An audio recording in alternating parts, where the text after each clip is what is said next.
I think I first started to be afraid of the blank page around the end of middle school after some stuff happened. But I know I'm not alone in fearing it. It's just like looking at the night sky. It looks flat, empty even, but in your heart, you know you're looking at infinity.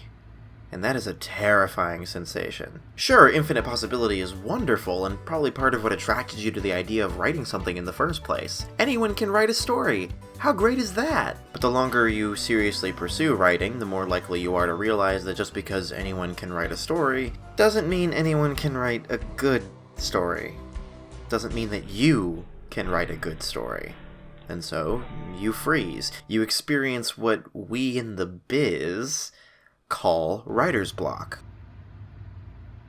Thing is, us writers think we have a monopoly on mental blocks, but that's not true at all. All sorts of people experience all sorts of blocks for all sorts of reasons. Mental blocks occur when you need to access your brain's ability to be passionate, creative, or motivated, and something is in the way, no matter what that something might be. You experience a block whenever you freeze up during a public speech, hit a wall thinking about how you want your career to proceed, and even when you just can't seem to make yourself go talk to that cutie over there. You know, just to name a few random examples that nonetheless remind me of someone that I can't quite put my finger on.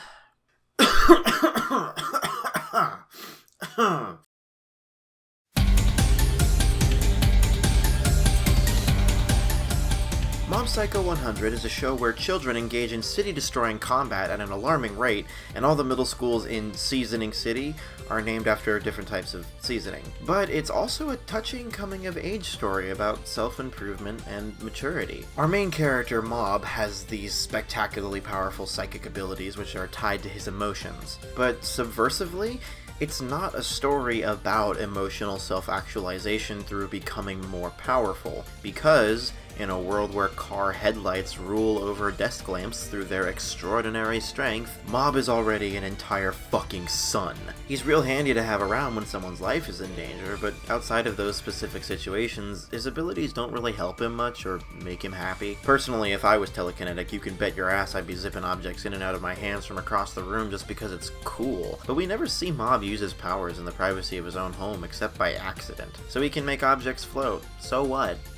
That shit got old when he was like 6. His powers only affect his daily life when he encounters other psychics, and by giving him a mental block. Mob is forced to keep his emotions bottled up so that they don't end up harming the people around him, causing him to be emotionally stunted. As a result, he's perceived as shy and awkward by his peers, which is a source of anguish for him at the start of the series. And as the series goes on, Mob runs into all sorts of blocks. He freezes up and goes quiet a lot of the time, and usually it's because he just doesn't know what to do. He's not an assertive kid, especially at the beginning. He's easily manipulated and lacks the forcefulness to really exert control over his life, which is part of why his decision to join the Body Improvement Club feels so cathartic at the same time that it's funny. In episode 1 of season 3, he starts thinking about what he wants his future to look like and hits the mental block of simply not knowing. This hit me particularly hard. Being unable to decide what you want to do with your life is a lot like looking at a blank page. I've got this space, and I could fill it with anything, and the people around me are filling it with all sorts of beautiful, wonderful things, but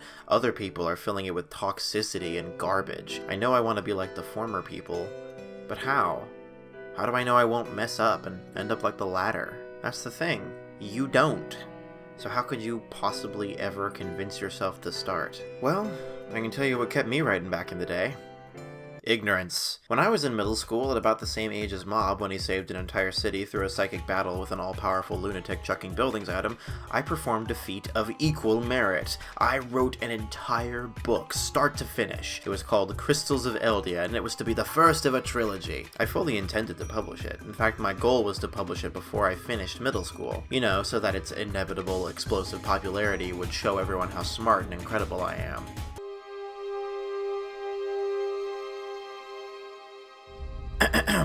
Chapter 1. The Hidden Lock. It was the month of Green Fern. A beautiful Wednesday it was. It was a morning that would change all mornings, a morning with infinite possibility.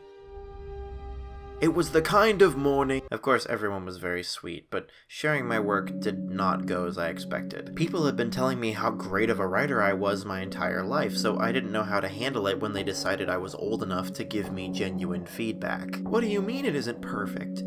I thought you said I was a good writer. So my work should be perfect, right? Anyway, yes, you are a lot like him. Your battle style and your bravery reminds me of him. Ah, he was a good man. Great with a blade. It was inevitable that I discover that, believe it or not, there's a pretty big difference between writing that is worthy of professional consideration and writing that was done by a middle schooler who still doesn't know what the word prose means. Eventually, my understanding of storytelling grew enough that I was able to look back on Crystals of Eldia and actually realize that it was a flaming pile of garbage.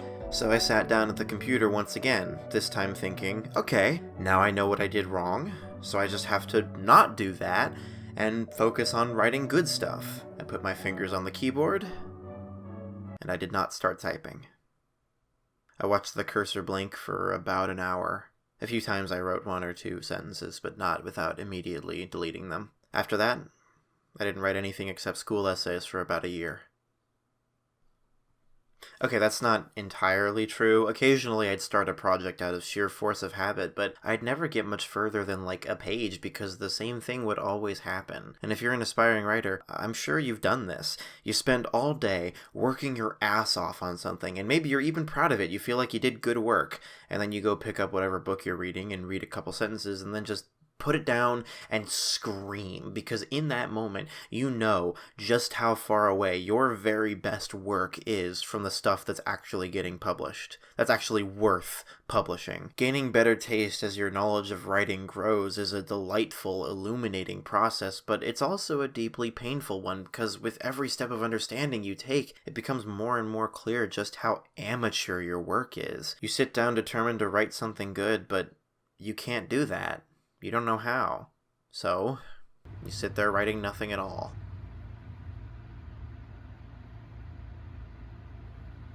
There are a lot of reasons behind writer's block, but I think that this is one of the most common. Nothing is going to stop you in your tracks as an artist like your own feelings of inadequacy. And what sucks about that is that you can't just cheer yourself up and be positive. Chances are, you are inadequate. I'm sorry, that's just the way it goes. Unless you're some kind of once-in-a-generation genius, if you're just starting out at writing, you are not good at it. Even if you do get past your writer's block, what you write is still gonna be shit. So, why should you write at all, then?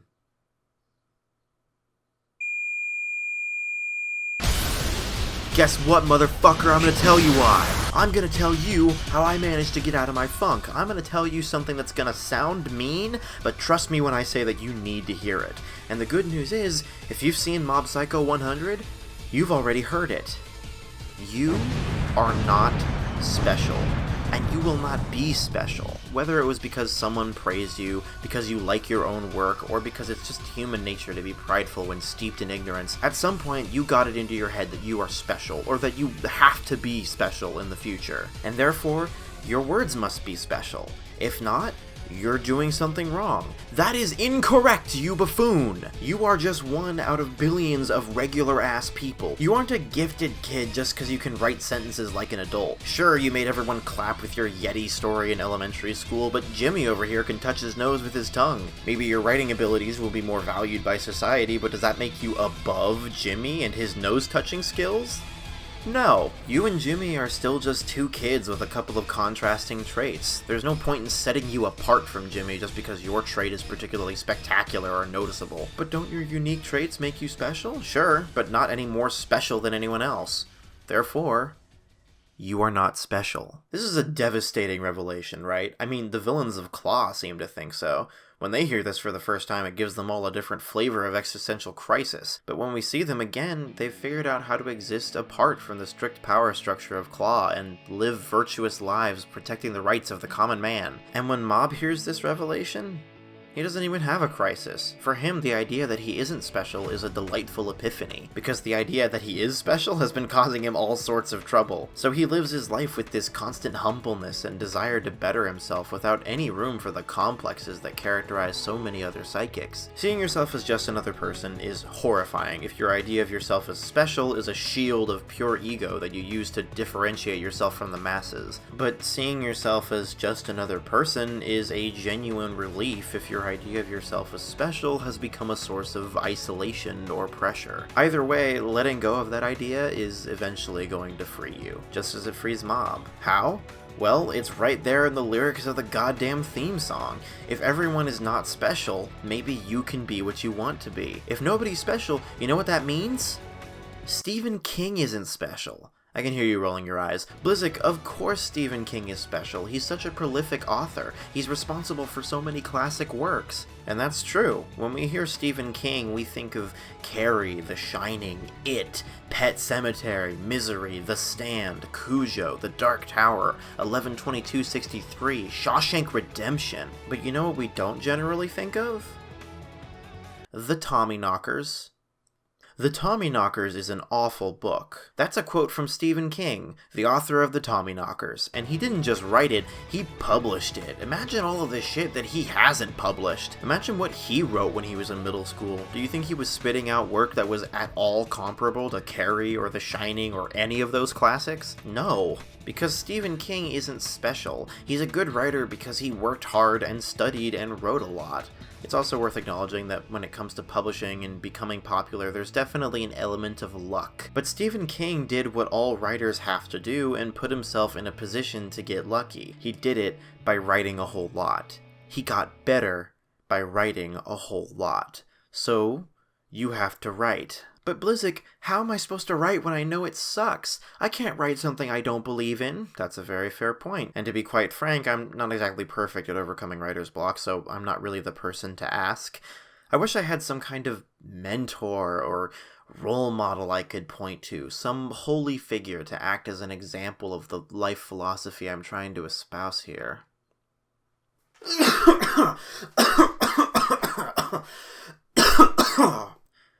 I think I might be getting sick. Have you guys noticed that Reigen Arataka doesn't hesitate? Like, obviously he hesitates occasionally, especially when he's in a depressive period where he's not tending to his emotions and guilt has caused his self-esteem to plummet to an all-time low. But leaving his old job, taking Mob in, throwing himself at multiple dangerous threats with cheap tricks and the brute force of an average male, in general, this guy does not hesitate, he just goes. This is perhaps most evident whenever he's putting on a false persona, or failing to correct someone's assumptions about him in order to lie his flaming pants right off. He rarely misses a beat, which is a really important component of selling someone on a lie. Don't try this at home, kids, but lying is actually a decently good way to develop your storytelling muscles, especially if you do it on the spot. Because you can watch in real time on the other person's face the extent to which your made-up narrative is ringing true. Don't worry, Mom, I didn't lie about anything big. I was still a good boy. I mean, if you think about it, when you tell a fictional story, you're just telling a great big lie. Sure, it's a lie that the audience is usually aware of, but you're nonetheless trying to get them to buy into it. Lying and storytelling are equally acts of manipulation. Sometimes manipulation is slow, deliberate, calculated, controlled. Other times, it's throwing a bunch of salt at the wall to see what sticks, discovering that forehead smack, of course it doesn't stick, it's salt, so I'll try something different while pretending that was all part of my plan. That's writing right there, that's exactly what it is. Don't get me wrong, the brilliant folks doing incredible storytelling across various industries know what they're talking about and deserve your respect. But very rarely does writing feel like the cold, calculated Makima type of manipulation. Usually it feels like you're trying to convince people to hang a bunch of messy crayon drawings next to the Mona Lisa, and if you screw up, they'll realize that you're a fraud and come for you. Why do you think imposter syndrome is such a common problem among writers? And in this respect, it's Reigen's commitment to his choices that's admirable. He doesn't hesitate because he believes that he can make whatever his mind comes up with in that moment work for him. Does this get him into trouble sometimes? Absolutely. All the time, in fact. But as a result of how he's constantly spewing bullshit, he is participating in and exerting control over his life. Compare that to Mob in a lot of situations, staying quiet even as he gets dragged around, taken advantage of, and manipulated. The most important element here is that most of the time, Reigen has a good heart and good intentions. Don't get on my ass about this is a work of fiction, so just like how we enjoy Curse of the Black Pearl despite real-life pirates being problematic, to put it lightly, we can acknowledge that real-life con men pretending to be psychics to take your money are pieces of shit, whereas in a story, Reigen can be a good man who occasionally makes mistakes. Because Reigen has a good heart and good intentions, he trusts that the bullshit he spews will be, at least most of the time, the right bullshit, just like it is when he initially gives Mob advice about his powers, and when it's not the right bullshit, he has the self-reflective skills to recognize where he went wrong and go back and correct it, even if it takes him some time to realize. That's another aspect of the conversation surrounding writer's block that doesn't get talked about enough, simply remembering that when you write a bad draft, you can go back and correct it. My favorite metaphor for the process of creating stories is one that I'm sure others have said, but which I came up with myself. Pat pat. If a story is a clay sculpture, trying to sit down and make your story good immediately as you write it is like trying to make a clay sculpture without any clay. You have to make the clay first, then later you can shape it into whatever you want. Reigen says and does some dumb shit sometimes, but while Mob's standing there not saying or doing anything, Reigen is taking control of the situation. Even when it doesn't work, he's gained information about what will and won't that he didn't have 2 seconds ago. He has something to work with. Mob's got nothing. Stephen King had to write the Tommyknockers and had to write every other bad thing he's ever written so that he had the experience and information that would allow him to get to the good stuff. You know what Crystals of Eldia still has over all the writing I did during my depressive writer's block period?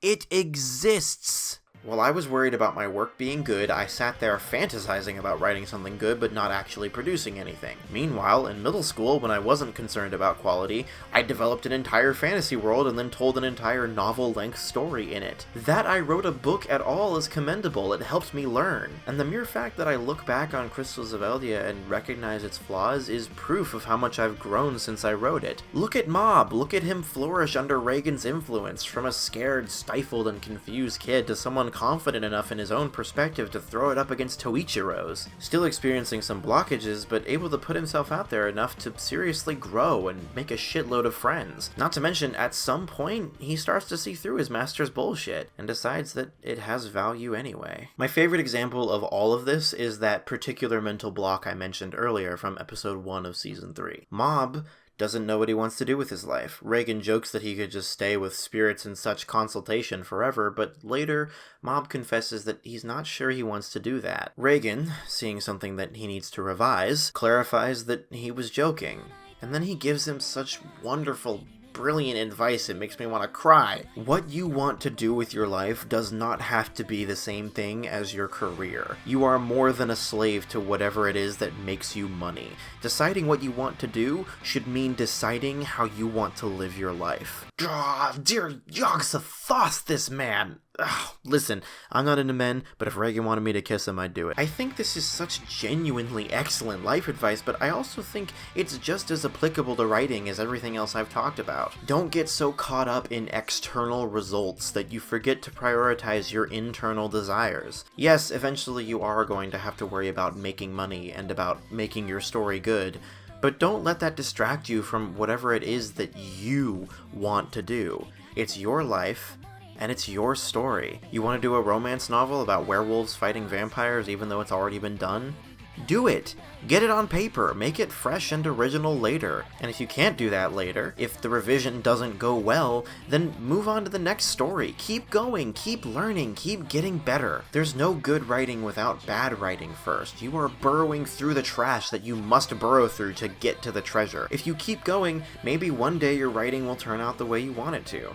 Or maybe not. There's only one way to find out. Imagine if Mob wanted to improve his athletic capabilities but decided not to join the Body Improvement Club just because he wouldn't be able to run as fast as all the current members and it would be embarrassing. Much like improving your life, writing isn't something you can afford to be a perfectionist about. It's something you just have to start doing, and be patient with yourself if it feels like you aren't making any progress. The only way out is through. But that's a lot of work. Why bother? Why spend so much time and effort trying to eventually get to the place where you can write something good? Well, if you don't want to, you don't have to. But you want to, don't you?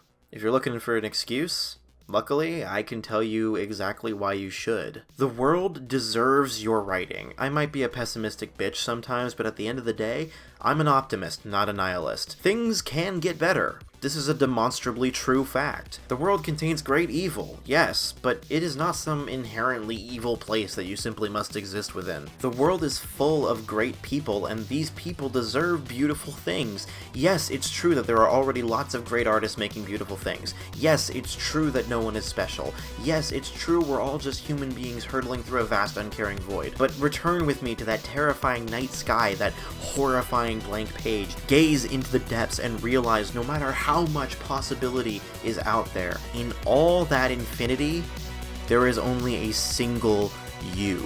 No one can manifest your ideas the way you can.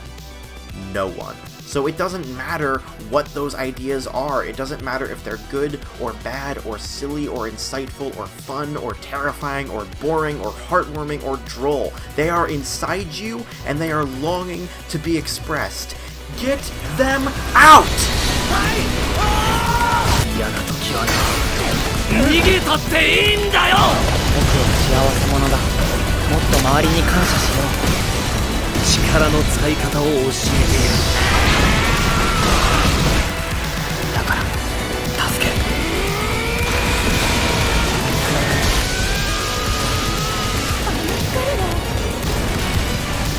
僕超能力者なんだ大事なものは拾うんだ